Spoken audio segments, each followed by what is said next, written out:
Montana Territory, 1883. The clamor of hammers and saws filled the air as the burgeoning town of White Rock rose from the valley floor, another testament to westward expansion.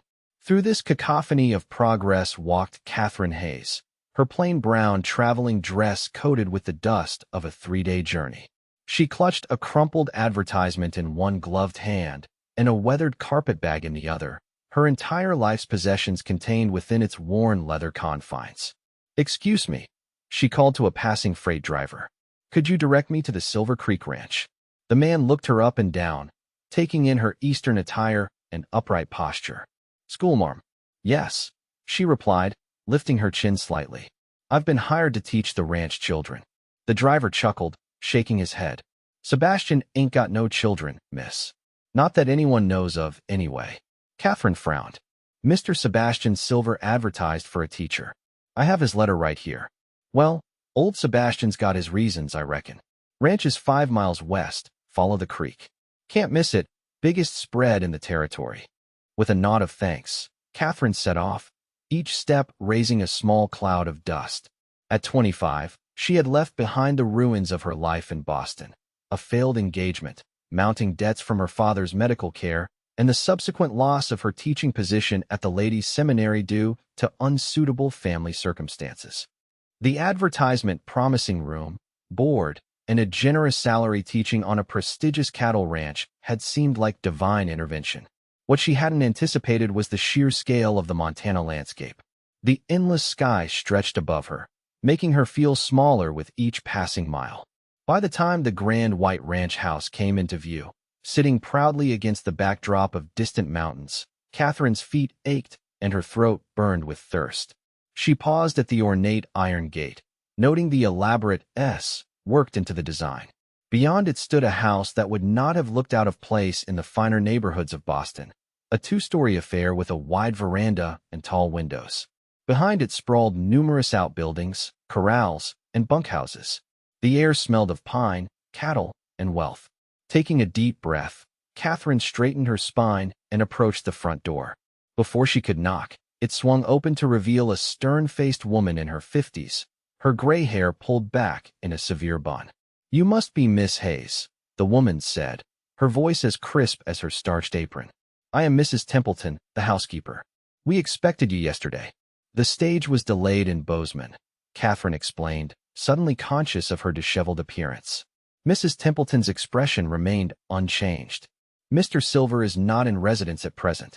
He left instructions for you to settle in and begin assessing the educational materials tomorrow morning." She stepped aside to allow Catherine entry. "I will show you to your quarters." Catherine followed the housekeeper through a grand foyer adorned with paintings of western landscapes and mounted animal heads. The interior of the house spoke of old money trying to adapt to frontier sensibilities. Eastern furniture alongside Native American artifacts, crystal chandeliers illuminating rough-hewn ceiling beams. "Where are the children I'll be teaching?" Catherine asked as they climbed the stairs. Mrs. Templeton gave her a sidelong glance. "There will be time for explanations tomorrow. Tonight, you rest. Dinner is served at 7 sharp in the small dining room." Catherine's room was larger than her entire Boston apartment, with a 4-poster bed and a desk positioned beneath a window overlooking rolling pastures. After Mrs. Templeton departed, she sank onto the bed, bewilderment washing over her. Something wasn't right. The driver had said there were no children, yet she'd been hired as a teacher. What exactly had she gotten herself into? Catherine awoke to sunlight streaming through lace curtains she hadn't drawn the night before. For a moment, she stared at the unfamiliar ceiling, disoriented. Then the events of the previous day came flooding back, the journey, the arrival, and the mysterious absence of any children to teach. A soft knock at the door preceded the entrance of a young maid carrying a breakfast tray. "Good morning, miss. Mrs. Templeton says you're to eat, and then come down to the library. Mr. Silver has returned and wishes to meet you." Catherine dressed hurriedly in her best blue skirt and white shirtwaist, pinning her chestnut hair into a neat bun.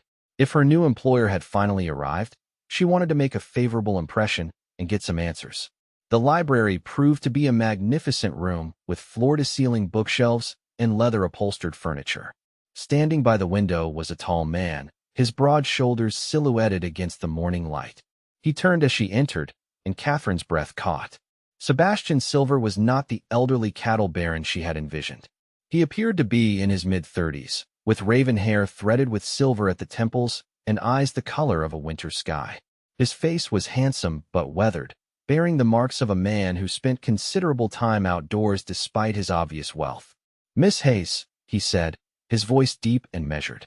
"Welcome to Silver Creek. I trust your journey was not too arduous." "Thank you, Mr. Silver," she replied, willing her voice to remain steady.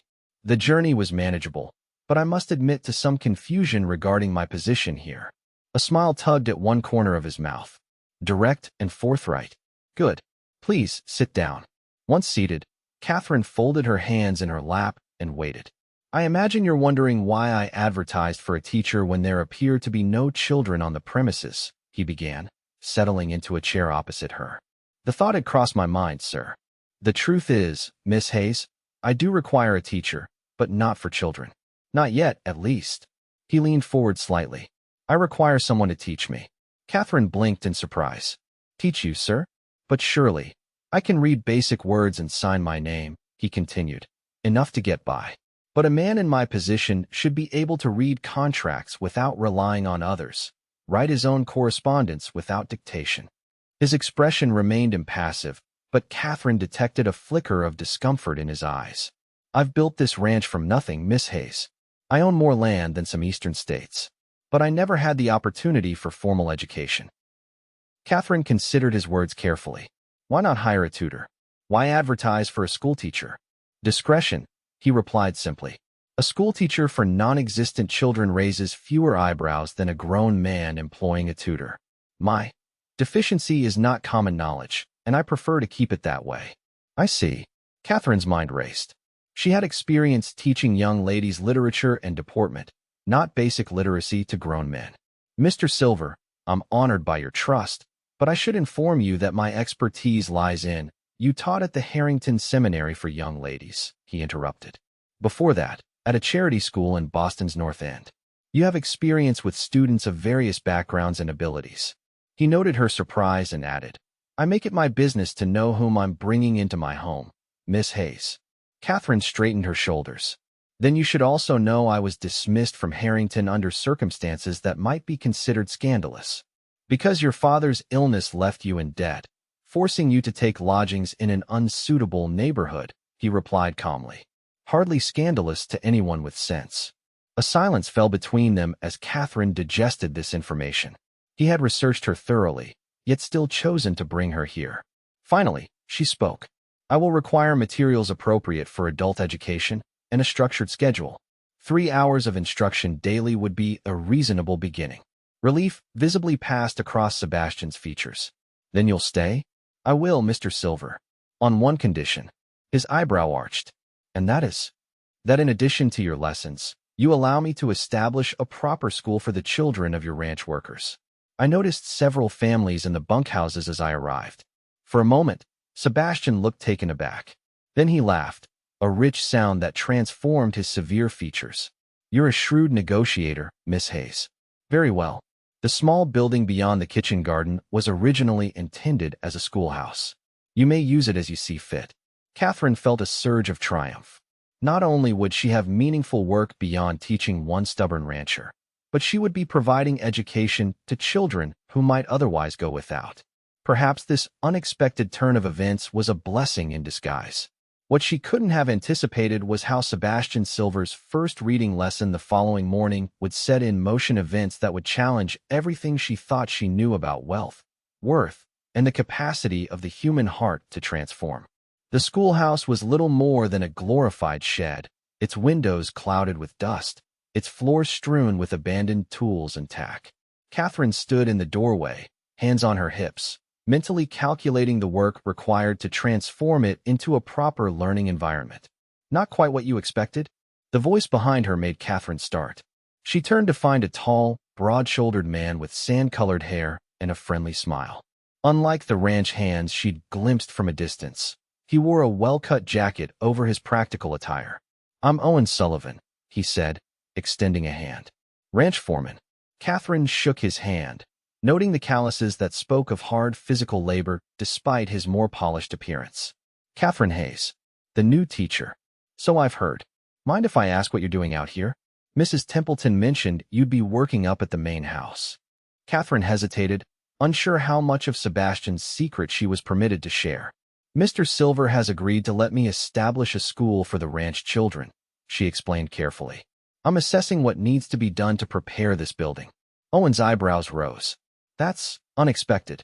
Sebastian's never shown much interest in the workers' families before. People can surprise you, Catherine replied, turning back to survey the room. Do you think any of the hands would be willing to help clear and repair this space? I'd do it myself, but some of these beams look rather heavy. Owen chuckled. I think we can arrange something. He stepped closer, lowering his voice. Look, Miss Hayes, I don't know what kind of arrangement you have with Sebastian, but a word of warning. He's not an easy man to work for. Brilliant with cattle and business, but demanding. Unforgiving of mistakes. Thank you for your concern, Mr. Sullivan, but I'm quite capable of managing difficult personalities. I taught at a ladies' seminary, after all. His laugh was genuine. I suppose that would prepare anyone for the worst humanity has to offer. Still, if you need anything, advice, assistance, a friendly ear, my door is always open. That's very kind, Catherine replied, warmed by the offer. I may take you up on it. Starting with those repairs. By the end of the week, Catherine had established a routine. Mornings were dedicated to Sebastian's lessons in the library, afternoons to preparing the schoolhouse with the help of several ranch hands Owen had assigned to the task. The men had initially approached the work with skepticism, but Catherine's clear vision and willingness to work alongside them had won their respect. Sebastian proved to be an intelligent but impatient student. His frustration when he couldn't immediately grasp a concept was palpable, and more than once Catherine had to remind him that learning to read was a process that couldn't be rushed. I don't have the luxury of time, he growled during one particularly difficult session. I have contracts to review, correspondence that can't wait for years of lessons. Mr. Silver, Catherine replied calmly. No one learns to read fluently in a matter of weeks. Not even you. He fixed her with an icy stare. I built this ranch from nothing, Miss Hayes. I started with 50 acres and 10 head of cattle. Now I own half the county and drive thousands to market each year. I didn't achieve that by accepting limitations. Catherine met his gaze unflinchingly. And I didn't become a teacher by allowing my students to dictate their education. Now, shall we continue with these basic phonics? Or would you prefer to surrender to the limitations you claim not to accept? For a tense moment, she thought she had overstepped. Then, to her surprise, Sebastian laughed. A short, harsh sound, but genuine nonetheless. You're either very brave or very foolish, Miss Hayes. Perhaps a bit of both, she conceded with a small smile. Now let's try this again. As the days passed, Catherine found herself increasingly intrigued by the contradictions of Sebastian Silver. He could be brusque to the point of rudeness one moment, then display unexpected consideration the next. He demanded perfection from his workers, but was hardest on himself. And despite his impatience with his own progress, he never once questioned the value of the schoolhouse project, approving every request for supplies without hesitation. The mystery of how a man with such limited literacy had built an empire continued to puzzle her. Then, one evening as she was organizing books in the schoolhouse, she found an unexpected answer. Miss Hayes. Owen appeared in the doorway, hat in hand. Thought I might find you here. One of the hands mentioned you were looking for more primer books. Yes, I expect at least 12 children once we open next week, Catherine replied, gesturing to the now clean and orderly room with its rows of simple desks. I'm hoping to group them by ability, but I need to assess their current reading levels first. Owen nodded, stepping inside. I might be able to help. My sister teaches in Helena. I could write to her. That would be wonderful. Thank you. A comfortable silence fell as Owen surveyed her work. Then he asked, How are the lessons with Sebastian going? Catherine tensed. I'm not sure what you mean. Owen's expression was kind, but knowing. I've been with Sebastian for 15 years, Miss Hayes. I know he can't read beyond basic words. I'm the one who reads his contracts and writes his correspondence. Oh, Catherine sank onto one of the small benches. He's very protective of that information. With good reason, Owen replied, taking a seat across from her. Men like Sebastian aren't supposed to have weaknesses, especially not ones that could be exploited by competitors. He looked down at his hands. When I first met him, he was running cattle with just 2 other men, sleeping under the stars. He had nothing but determination and an uncanny ability to calculate figures in his head.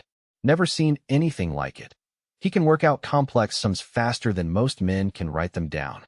That explains a great deal, Catherine murmured, thinking of how quickly Sebastian grasped numerical concepts compared to written language. He hired me because I could read and write, but kept me because I proved trustworthy. Sebastian doesn't trust easily, Miss Hayes. The fact that he's allowing you to teach him says a great deal. Catherine felt a warmth spread through her chest at the thought. He's making progress, though he'd never admit it. His frustration comes from wanting to do everything immediately. That's Sebastian, Owen agreed with a fond smile. Never learned the meaning of patience. He stood, placing his hat back on his head. I should get back. Just wanted to check if you needed anything else for the schoolhouse. Actually, Catherine said, rising as well, there is one thing I've been wondering. Mr. Silver mentioned children not yet being present when explaining his need for a teacher. What did he mean by that? A shadow passed over Owen's face. That's not my story to tell. If Sebastian wants you to know, he'll share it himself. He tipped his hat. Good night, Miss Hayes. As Owen departed, Catherine found herself with more questions than answers about the enigmatic cattle baron who was slowly becoming more than just her employer. The schoolhouse officially opened on a crisp September morning with 14 children ranging from ages 6 to 15. Their parents, cowboys, cooks, blacksmiths, and housemaids, stood awkwardly in their Sunday best, watching with a mixture of hope and skepticism as Catherine welcomed each child by name. Never thought I'd see the day, murmured a weathered ranch hand to his neighbor. Silver paying for schooling for our young uns. Catherine pretended not to hear as she organized the children into groups. In truth, Sebastian had done far more than merely approve the school. He had personally ordered books, slates, and even a small bell for the roof, though he had yet to visit the schoolhouse himself. His own lessons continued each morning, his progress slow but steady. Catherine had discovered that Sebastian's mathematical genius extended to a remarkable memory. Once he mastered a word, he never forgot it. It was the initial decoding that frustrated him, the connection between symbols and sounds that most children grasped intuitively. It's like looking at tracks in the dirt, he'd explained one day. I can read animal tracks better than most trackers. Every hoof, every paw tells a story. But these letters, they don't speak to me the same way. Catherine had seized on the analogy. Then we'll approach them like tracks. Each letter has its own shape, its own sign of what passed this way. The methodology had helped, and by October, Sebastian was reading simple texts with growing confidence. His writing remained labored, but Catherine could see his pride when he signed his own name to a contract without hesitation. What neither of them acknowledged was the changing nature of their relationship. The formal Mr. Silver and Miss Hayes remained, but their conversations increasingly strayed beyond reading lessons to literature, philosophy, and the operations of the ranch. Sebastian began inviting Catherine to dine with him in the evenings, their discussions often continuing late into the night. For Catherine, these evenings were both a pleasure and a torment. She found herself drawn to Sebastian's fierce intelligence, his dry humor, and the rare moments when his carefully maintained reserve slipped to reveal genuine vulnerability. But she reminded herself sternly that she was his employee, not his equal, and any attachment would be both inappropriate and unrequited. Then came the day that changed everything. Catherine was walking back from the schoolhouse when she heard raised voices from the direction of the main corral. Rounding the corner of the barn, she found Sebastian and Owen in a heated argument, surrounded by several uncomfortable-looking ranch hands. I won't risk good men on a fool's errand, Owen was saying, his normally friendly face set in hard lines. It's not a request, Sullivan, Sebastian replied, his voice dangerously quiet. I need those cattle moved before the storm hits. The pass will already be snowed in. You're asking for men to die up there. I'm asking for men to do the job they're paid for. Catherine should have withdrawn quietly, but concern kept her rooted to the spot. The October sky above was indeed darkening ominously, the distant mountains already shrouded in gray. There's a difference between bravery and stupidity, Owen insisted. We can wait out the storm and move them next week. Next week will be too late. Sebastian's face was like stone. The buyer's deadline. To hell with the buyer. No sale is worth men's lives. Sebastian's hand moved so fast Catherine barely saw it before it connected with Owen's jaw, sending the foreman staggering backward. The surrounding men froze in shock. "Don't ever question my orders again," Sebastian said, each word precise and cold as ice. Then he turned and saw Catherine standing there, her eyes wide with dismay. For a moment, something like shame flickered across his features. Then his expression hardened once more. "Miss Hayes, I believe your schoolhouse is in the opposite direction." "Yes, Mr. Silver," she replied, struggling to keep her voice level. "I was returning to the main house." She looked past him to where Owen was straightening, rubbing his jaw. "Mr. Sullivan, might I have a word with you about the books you mentioned?" It was a transparent excuse, but it gave Owen a reason to exit the confrontation with dignity. After a moment's hesitation, he nodded.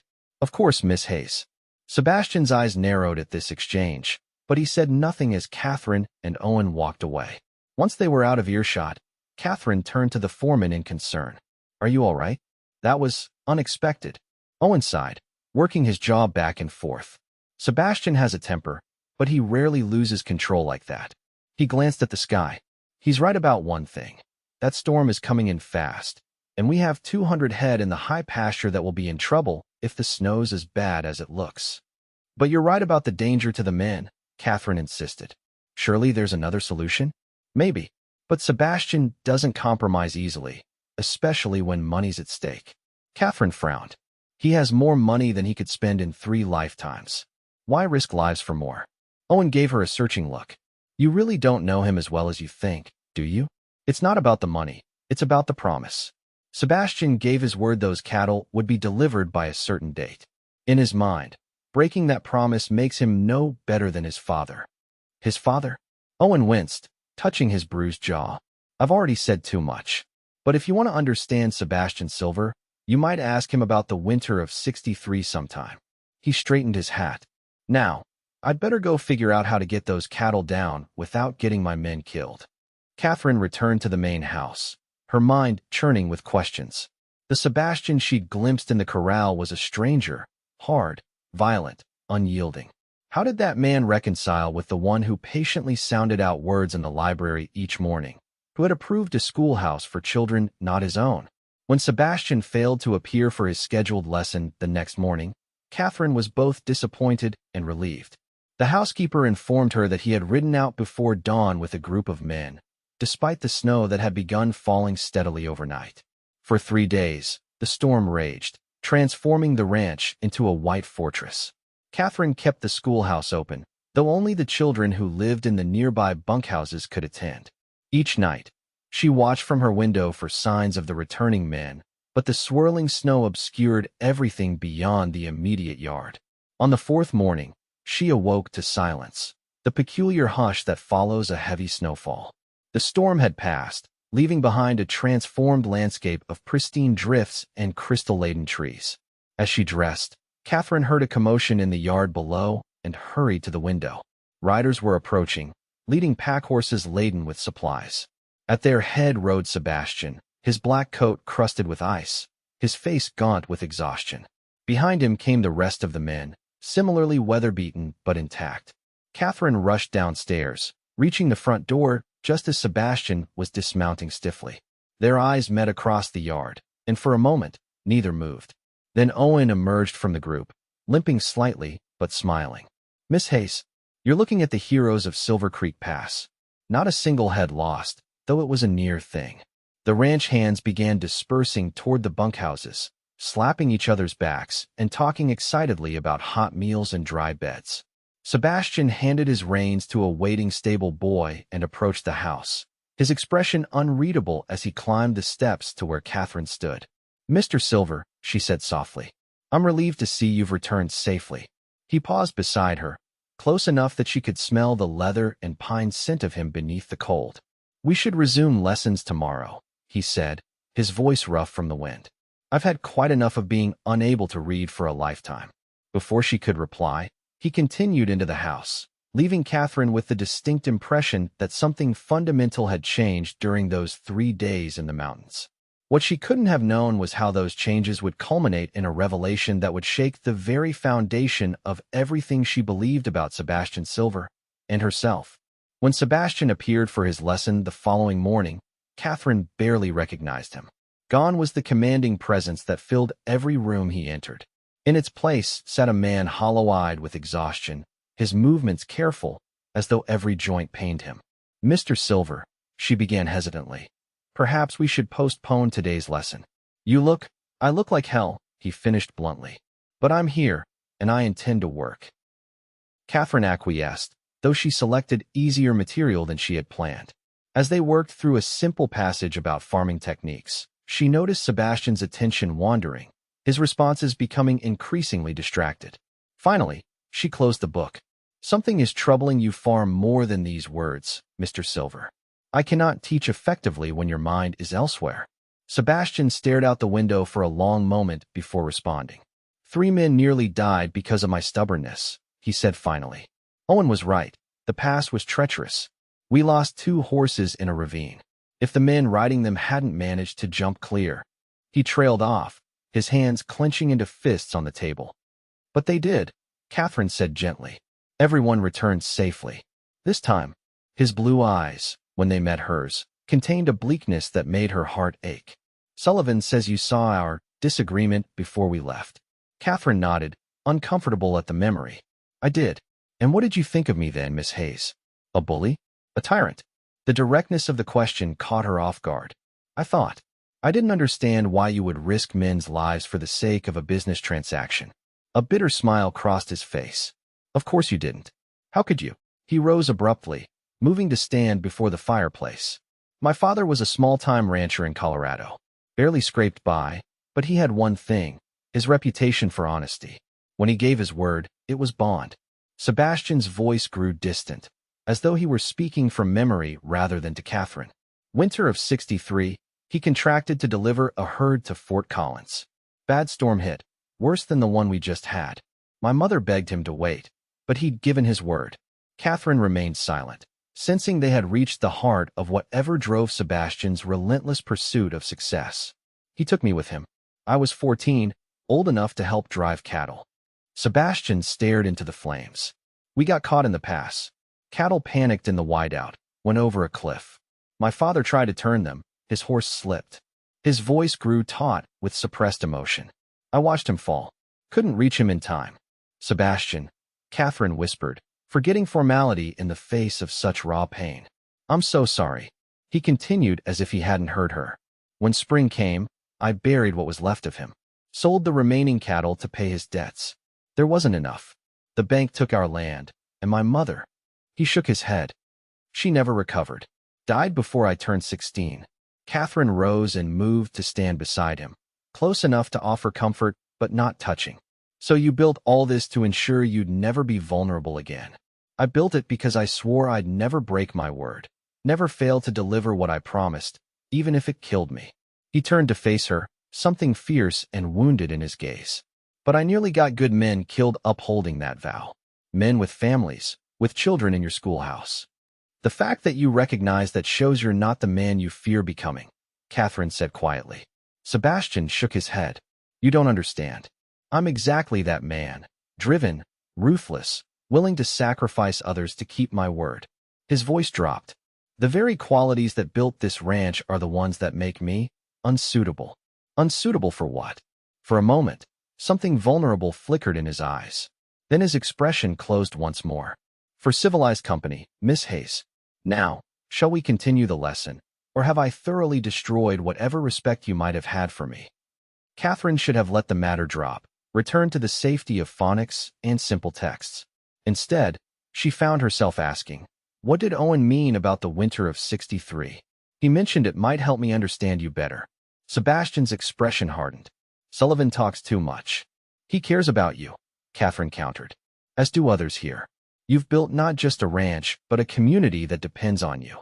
They depend on my money and the work I provide. There's a difference. Is there? Then why establish a school for their children? Why ensure everyone here has proper housing, fair wages, medical care when needed? Catherine pressed. Those aren't the actions of a man concerned only with keeping his word to business partners.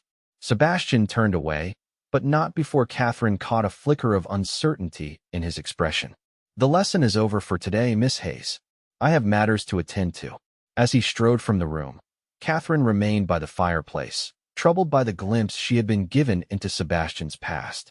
The man who had built an empire from nothing, who demanded excellence from himself and others, was driven not by greed, but by a desperate need to never fail, as he believed his father had failed.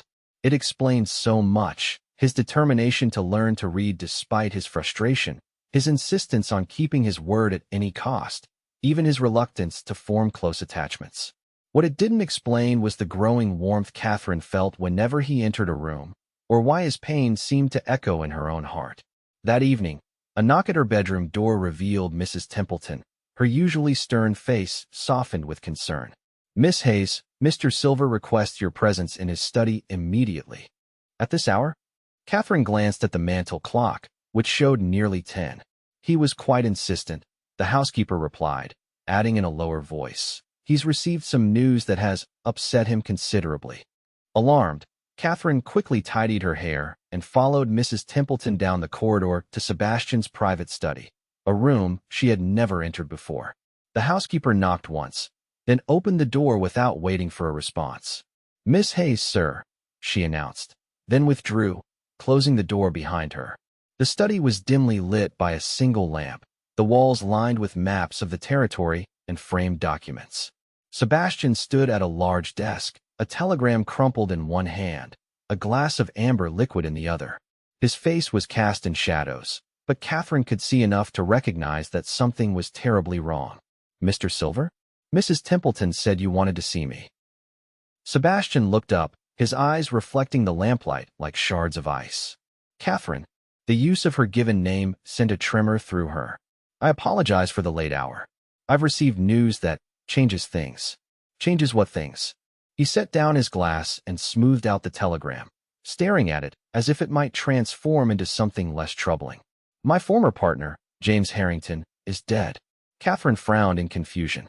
I'm sorry for your loss, but you misunderstand. This isn't a loss, it's a complication. Sebastian ran a hand through his hair, a gesture she had never seen from him before. Harrington and I parted ways years ago, when I bought him out of our original partnership. The terms included provisions for his 3 children should anything happen to him. I don't understand what this has to do with me, Catherine said carefully. Sebastian's laugh held no humor. No? Miss Hayes, you were hired to teach non-existent children. Now I find myself guardian to 3 very real ones. Catherine stared at him, stunned. You're to be their guardian? But surely they have a mother, other family. Their mother died 2 years ago. Harrington had no siblings, and his parents are deceased. Sebastian's expression was grim. According to our agreement, in the event of his death, I become guardian of his children and trustee of their inheritance until they come of age. They arrive by train in 3 days. 3 days, Catherine repeated faintly. How old are they? Anna is 14, William 12, and the youngest, Edward, I believe, is 7. Sebastian drained his glass. I know nothing about children, Miss Hayes. Nothing about raising them, educating them, ensuring they don't grow up damaged. The vulnerability in his voice tugged at Catherine's heart.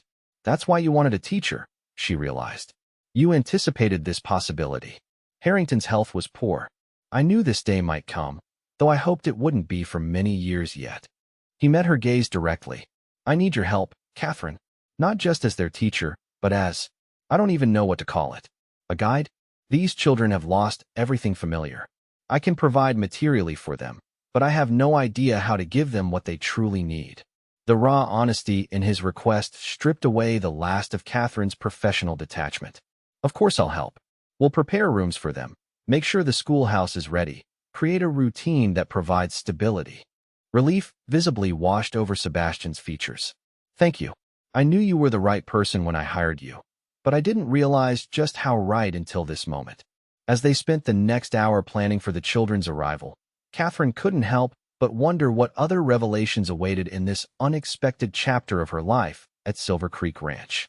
The Harrington children arrived on a gusty November afternoon, descending from the train in a solemn procession that belied their young ages. Anna, the eldest, moved with the careful dignity of a girl trying desperately to appear grown-up, her pale face a mask of composure. William stood protective beside his younger brother, Edward, whose wide eyes darted fearfully between the strangers awaiting them on the platform. Sebastian had insisted on meeting the train himself, bringing Catherine along at her suggestion. Now, as he stepped forward to greet his wards, she saw him transform before her eyes, straightening his shoulders, softening his normally stern expression, modulating his deep voice to something less intimidating. "Miss Harrington, Master William, Master Edward," he said, tipping his hat formally. "I'm Sebastian Silver. Your father and I were partners many years ago. This is Miss Hayes, who will be your teacher here at Silver Creek." Anna curtsied stiffly. "Thank you for meeting us, Mr. Silver. Father spoke of you often." Sebastian looked momentarily discomfited by this information. "Did he? Well, I trust your journey wasn't too difficult." Edward was sick, William volunteered, his young face serious. But the conductor's wife gave him peppermint tea, and that helped. Sebastian nodded awkwardly, clearly at a loss. Catherine stepped forward smoothly. "I'm so pleased to meet you all. We have rooms prepared at the ranch house, and Mrs. Templeton has baked cookies for your arrival. Shall we collect your luggage?" The ride back to the ranch passed in stilted conversation. Catherine drew out the children with gentle questions about their former home in St. Louis, while Sebastian drove the wagon in uncharacteristic silence. By the time they reached Silver Creek, she had learned that Anna enjoyed playing the piano, William was fascinated by trains, and young Edward kept a collection of unusual rocks that he had insisted on bringing with him. "Will there be good rocks here?" Edward asked timidly, addressing Sebastian directly for the first time. Sebastian seemed startled by the question. "I suppose there are. The creek bed has interesting specimens. Agates, sometimes." Edward's face brightened. "Can I look for some?" "When you're settled," Sebastian replied, then added stiffly, "Perhaps I could show you where to look." The offer, awkward as it was, earned him the first genuine smile from any of the children. Catherine felt a rush of warmth at the small victory. The following days established a new rhythm at Silver Creek. The children attended school with the ranch workers' children each morning, then returned to the main house for lunch and afternoon studies with Catherine. Sebastian adjusted his schedule to join them for the midday meal, making a visible effort to engage with his wards despite his clear discomfort with children. His own reading lessons continued, now scheduled for the evening hours after the children were in bed. These sessions took on a new urgency as Sebastian struggled to read the documents related to the Harringtons' trust, determined not to rely on others for such a critical responsibility. "I need to understand every word of this," he insisted one evening, frustration evident as he laboriously worked through a particularly dense legal passage. "Their future depends on my managing their inheritance properly." "You've already engaged an excellent attorney to oversee the trust," Catherine reminded him. "And Owen has reviewed all the documentation." Sebastian's jaw tightened. "It's not enough. I need to know for myself." Catherine studied him thoughtfully. "You're afraid of failing them." His head snapped up, denial ready on his lips, then faltered at her knowing expression. "Yes," he admitted finally. "James entrusted his children to me because he believed I would protect their interests. I can't delegate that responsibility entirely, no matter how competent the people around me." "That's admirable," Catherine said softly. "But you don't have to do everything alone. These children need more than financial security. They need connection, guidance, affection. Those things can't be found in legal documents." Sebastian set down his pen with a sigh. "I know nothing about providing those things. My own childhood ended when my father died. Since then, I've focused on building this ranch, not relationships." The admission hung in the air between them, vulnerable and honest. Catherine resisted the urge to reach across the table and take his hand. "Yet you've created a community here," she pointed out. "People who respect and depend on you. That didn't happen by accident. It happened because I pay well and deal fairly," Sebastian countered. "That's business, not family." "Perhaps the principles aren't so different," Catherine suggested. "Fair treatment, respect, consistency, children need those things too." Sebastian considered this, his brow furrowed in thought. "You make it sound simpler than it is." "On the contrary," Catherine replied with a small smile. I think you're making it more complicated than necessary. Start by showing interest in what matters to them. You've already begun with Edward and his rocks. Indeed, Sebastian had spent an entire Sunday afternoon helping the boy explore the creek bed, returning mud-splattered but carrying a collection of stones that now occupied a special shelf in Edward's room. The experience had visibly softened something in Sebastian, though he would never admit it. And William, he asked. The boy hardly speaks to me. William needs to feel useful, to have responsibilities. He's been the man of the family since his father fell ill. Now he doesn't know his place. Sebastian nodded slowly. I could use help with the breeding records. The boy has a good head for numbers. That's perfect, Catherine encouraged. And Anna hates me, Sebastian interrupted flatly. She barely tolerates my presence. Catherine shook her head. She's 14, grieving, and suddenly under the authority of a stranger. Give her time. Sebastian looked unconvinced but didn't argue further. As their lesson concluded and he walked Catherine to her room, a courtesy he had begun insisting upon despite her protests that she knew the house perfectly well, he paused before bidding her good night. You're very good with them, he said, his voice low. Better than I could have hoped. They're wonderful children, Catherine replied honestly. Resilient, intelligent, kind despite their losses. Their father was a good man, Sebastian said quietly. Better than me in many ways. He deserved to see them grow up. The raw honesty in his voice made Catherine bold. What happened between you? You've never spoken of your partnership. Sebastian was silent for so long she thought he wouldn't answer. Then, James was my first investor when I began expanding beyond my initial property. He believed in me when banks wouldn't lend to a barely literate cowboy with big ambitions. A shadow crossed his face. When I bought him out 5 years ago, it wasn't entirely amicable. He thought I was taking too many risks, leveraging the ranch too heavily for further expansion. Was he right? Possibly, Sebastian admitted. But those risks paid off. Silver Creek is now one of the largest operations in the territory. He looked down at her, his expression softening in the dim corridor light. Yet for all that success, I find myself envying James. He created something far more valuable than I ever have. What's that? A family, Sebastian said simply. 3 remarkable children who miss him terribly. What will I leave behind someday? Land, cattle, buildings that will eventually crumble. You're creating a legacy right now, Catherine insisted. Not just in the ranch, but in the community you've built, the school you've established, the children you're raising. Something shifted in Sebastian's gaze, a warmth that made Catherine's breath catch. For a moment, she thought he might reach for her hand, might say something beyond their careful employer-employee boundaries. Instead, he took a small step back. You give me too much credit, Miss Hayes. Good night. As he walked away, Catherine remained by her door, troubled by the sudden return to formality. There had been moments lately when she felt certain something was growing between them, a connection deeper than teacher and student, more personal than employer and employee.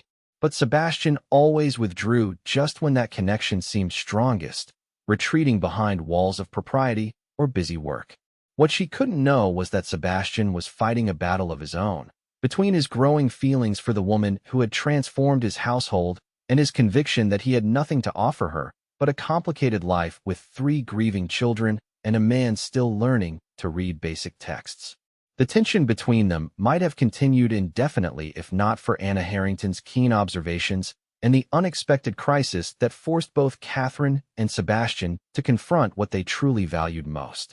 December brought heavy snows and the anticipation of Christmas, a holiday that had passed with little acknowledgement at Silver Creek in previous years. Now, with children in residence, the entire atmosphere of the ranch changed. Mrs. Templeton supervised the hanging of evergreen garlands. Catherine organized the creation of handmade decorations, and even the bunkhouses displayed touches of festive spirit. Sebastian observed these preparations with bemused tolerance, approving expenditures for special foods and materials without comment. It was only when Catherine proposed a Christmas Eve gathering for all the ranch families that he balked. The main house isn't suitable for such an event, he objected, frowning at her suggestion. The workers have their own celebrations in the bunkhouses. But this would bring everyone together, Catherine persisted. The children have been working on a special presentation, songs and recitations they've practiced for weeks. It would mean so much to them to perform for the whole ranch. Sebastian's expression softened slightly at the mention of the children. Over the past weeks, he had developed genuine relationships with each of his wards. Edward now followed him like a shadow whenever permitted. William had proven invaluable with the breeding records, and even Anna had begun to thaw, especially after Sebastian had arranged for a piano to be delivered from Helena. I suppose we could use the large dining room, he conceded reluctantly. But I'm not comfortable with what? Catherine prompted when he fell silent. Sebastian's jaw tightened. With social gatherings. I'm not adept at them. The admission surprised Catherine. She had assumed his resistance stemmed from class distinctions, not personal discomfort. You needn't be the center of attention, she assured him. Simply welcome everyone. Then let the children and the festivities carry the evening. After further negotiation, Sebastian agreed to the gathering, though his unease was evident in the days leading up to Christmas Eve. Catherine often found him reviewing the names of ranch families, determined not to forget anyone who worked for him. You know them all already. She pointed out one evening as they sat in the library, Sebastian's reading lesson forgotten in favor of Christmas preparations. You hired them. Knowing a man's capabilities for work isn't the same as knowing his family, Sebastian replied, frowning at his list. Sullivan tells me Thornton's youngest has been ill. I should inquire after the child's health, shouldn't I? Catherine hid a smile at his earnest concern. Yes, that would be thoughtful. But Sebastian, no one expects you to be perfect at this. They'll appreciate the effort regardless. He looked up at her use of his given name, something that had been happening with increasing frequency in their private conversations. You make it sound so simple. It is simple, she insisted. You're overthinking it. A common failing of mine, or so you've mentioned. A rare smile tugged at his lips, transforming his stern features. Very well, I'll follow your lead in this, as in so much else lately. The warmth in his voice made Catherine's heart flutter traitorously. She quickly changed the subject to safer topics, but the moment lingered between them. The Christmas Eve gathering proved more successful than either of them had anticipated. The large dining room, cleared of its massive table and decorated with evergreens and candles, accommodated the ranch families comfortably. The children's presentation, a mixture of carols, Bible recitations, and a comical retelling of A Visit from St. Nicholas, was received with enthusiastic applause. Sebastian, to Catherine's surprise and delight, performed his hosting duties with unexpected grace. He welcomed each family personally, remembered names and individual concerns, and even joined in singing carols when Edward tugged insistently at his sleeve. Catherine observed him from across the room as he knelt to speak with a shy ranch hand's daughter, his expression serious as she showed him the doll she had received as an early Christmas gift. The sight made her throat tighten with emotion.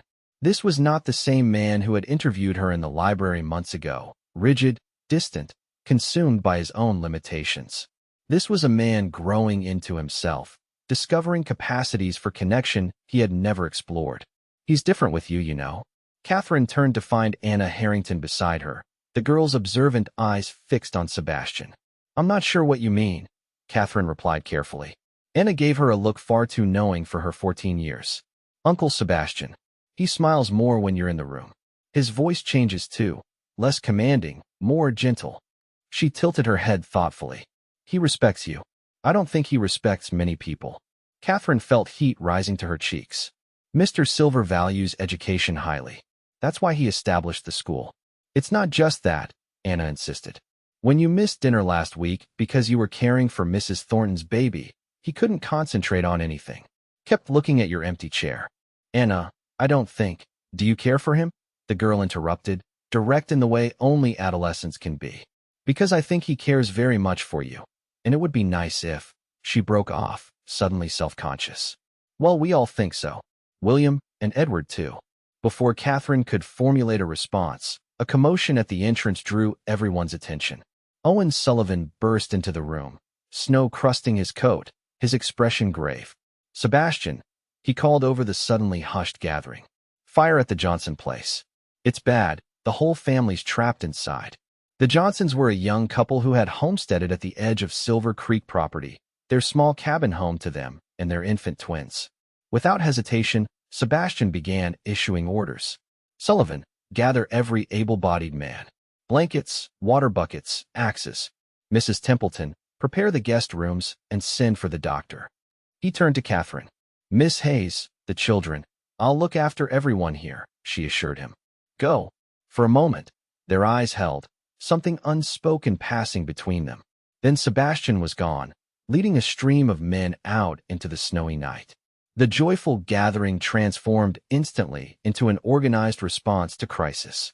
Women prepared bandages and heated water. Older children corralled younger ones. Men gathered tools and mounted horses. Catherine found herself at the center, directing efforts with calm efficiency that belied her inner turmoil. Hours passed with no word from the rescue party. The women and children of the ranch remained at the main house, too anxious to return to their own homes while their men were facing danger. Catherine moved among them, offering reassurance she didn't feel, all while her thoughts remained with Sebastian and the others fighting the fire in the bitter cold.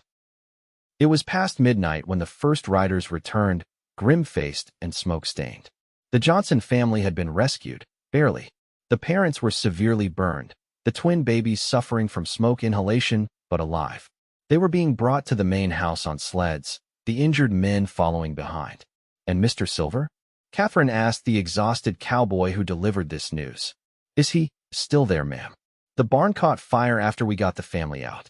He and Sullivan are trying to save the livestock. Dawn was breaking when the last of the rescue party returned. Catherine, who had been helping Mrs. Templeton tend to the Johnson twins, hurried to the foyer as Sebastian entered, supported by Owen. His coat was singed, his face blackened with soot, and he moved with the stiffness of exhaustion and pain. Sebastian, she gasped, rushing forward. Are you hurt? Just some burns, he said, his voice hoarse from smoke. Nothing serious. The Johnsons. Alive, all of them, Catherine assured him. The doctor is with the parents now. The babies are sleeping upstairs. Relief visibly washed over his exhausted face. Thank God. As Owen helped Sebastian to his room, Catherine returned to her duties, organizing care for the injured men and ensuring the ranch children were looked after. It was mid-morning before she could check on Sebastian herself, finding him propped up in bed, his hands bandaged, his expression drawn with pain despite his protests that he was fine. You should be resting, he said when she entered with a tray of food. You've been up all night. As have you, she countered, setting the tray beside him. And you were actually fighting a fire, not merely handing out blankets and tea. Sebastian's lips curved slightly. There was nothing mere about what you did. Sullivan told me you kept everything running perfectly here.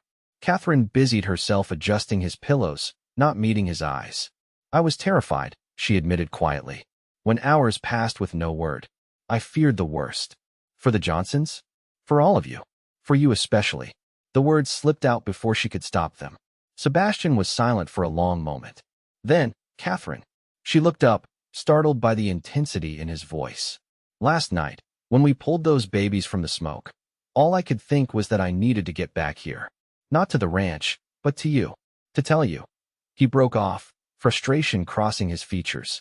I'm not good with words, even now. Catherine's heart hammered in her chest. You don't need to be, she whispered. Slowly, mindful of his bandaged hands, Sebastian reached for her, drawing her down until she sat beside him on the bed. I've built my life around what I could possess, what I could control, he said, his voice low and rough. Land, cattle, buildings. Things that couldn't be taken from me by a banker's pen or a winter storm. But you've shown me what I've been missing: connection, community, purpose beyond accumulation. Catherine could scarcely breathe. Sebastian, let me finish. Please. His blue eyes, striking against his soot-darkened skin, held hers intently. I'm not an educated man. Even with your teaching, I may never read as fluently as a schoolboy. I'm stubborn, demanding, too used to giving orders rather than asking questions. But if you could see past all that, if you could consider a future here, not as an employee but as— A sharp knock at the door interrupted him. Mrs. Templeton entered without waiting for a response, her expression severe as she took in their proximity. Miss Hayes, the doctor is asking for you. The Johnson baby is having difficulty breathing again. Catherine rose immediately, professional duty overriding personal desire. I'll come at once. She glanced back at Sebastian, whose face had closed off once more. We'll continue this conversation later? He nodded once, the vulnerability of moments ago replaced by his usual reserve. Of course, the Johnson child must come first. As Catherine hurried from the room, she felt as though she stood on the edge of a precipice, unsure whether to retreat to safety or take the leap that might change everything. Christmas Day dawned clear and bright, the disaster of the previous night softened by the knowledge that all lives had been spared, though the Johnson family's recovery would be long and difficult. Sebastian had already announced that a new cabin would be built for them on Silver Creek land, closer to the main ranch buildings for safety. Despite the exhaustion pervading the household, the children insisted on maintaining Christmas traditions. They gathered in the parlor to exchange modest gifts, their excitement a balm to the adults' weariness.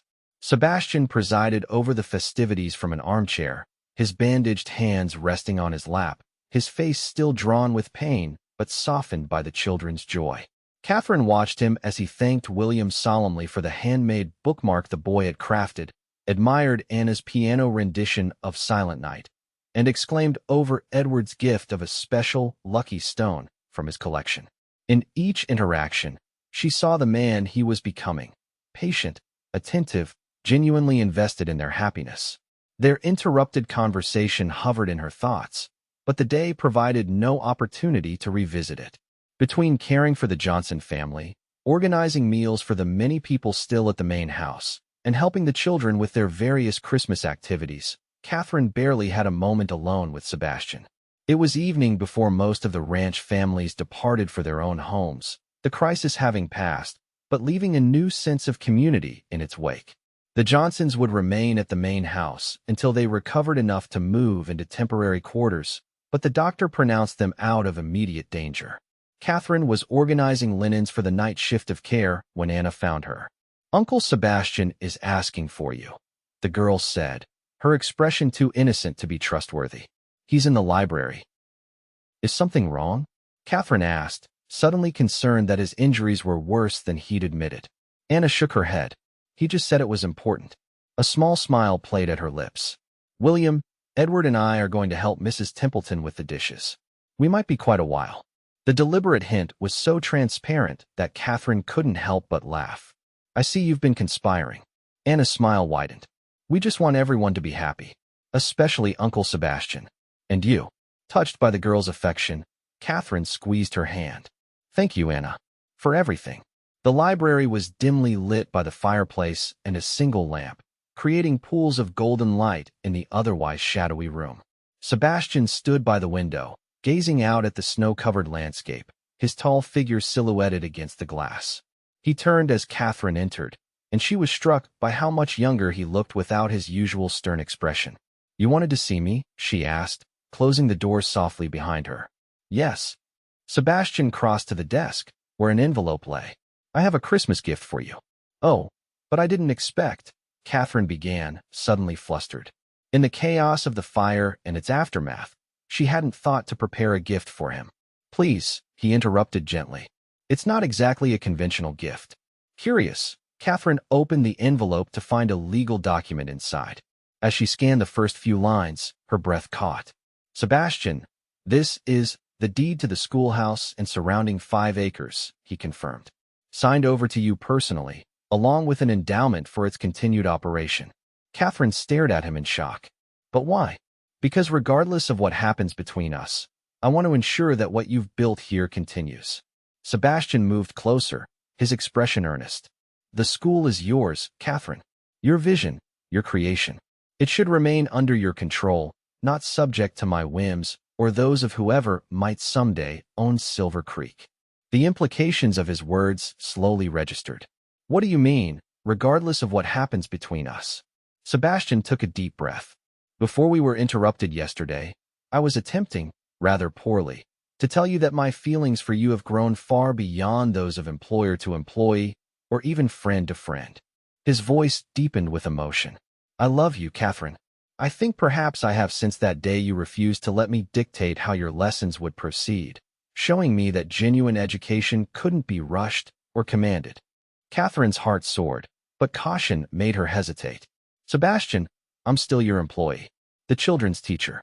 There are complications, hence the deed." he said simply. You are no longer financially dependent on me. The school is yours, the endowment sufficient to support you indefinitely. If you choose to leave Silver Creek, you can do so knowing your work will continue. Leave? Catherine echoed, confused. Why would I leave? If my feelings are unwelcome, Sebastian explained, a vulnerability in his eyes she had rarely seen. If you prefer to maintain our professional relationship only, I would never want you to feel obligated or trapped by my position as your employer. Understanding dawned. Sebastian wasn't just giving her independence. He was giving her the freedom to reject him without consequence. It was perhaps the most selfless act she had ever witnessed from him. And if I don't want to leave? She asked softly. If I share your feelings? Hope kindled in Sebastian's gaze. Then I would ask you to consider a different arrangement entirely. He moved closer, taking her hands in his bandaged ones. I know I'm not the man you probably imagined for yourself. I'm older, rougher around the edges, still learning things most men mastered in childhood. But I would spend the rest of my life trying to be worthy of you, if you'd let me. Catherine felt tears welling in her eyes. Sebastian Silver, are you proposing to me? Inelegantly, but yes. A smile tugged at his lips. Though I should warn you that accepting means taking on 3 children as well. 3 wonderful children whom I already love dearly, Catherine countered, her voice thick with emotion. And a man who has shown me that true strength lies not in never falling, but in rising every time you do. In facing your limitations and working to overcome them. In caring for others even when it terrifies you. Sebastian's hands tightened around hers. Is that a yes? In answer, Catherine rose on tiptoe and pressed her lips to his. The kiss was gentle at first, mindful of his injuries, but deepened as Sebastian pulled her closer, bandaged hands carefully cradling her face as though she were the most precious thing he had ever held. When they finally parted, both breathless, Sebastian rested his forehead against hers. I should have done that months ago. We weren't ready then, Catherine replied honestly. We both needed to learn some things first. Sebastian chuckled softly. The greatest lesson of all. That true wealth isn't measured in acres or cattle or buildings, Catherine said, echoing his earlier words. It's found in connections, in community, in love. A lesson worth learning, no matter how long it took. Sebastian's smile, rare and genuine, transformed his face. Merry Christmas, Catherine Hayes. Soon to be Catherine Silver, if you'll have me. Merry Christmas, Sebastian, she whispered against his lips. And yes, with all my heart, yes. Outside the library door, 3 children and 1 housekeeper exchanged triumphant smiles before quietly dispersing, leaving the newly engaged couple to their privacy and the promise of all the Christmases yet to come at Silver Creek Ranch.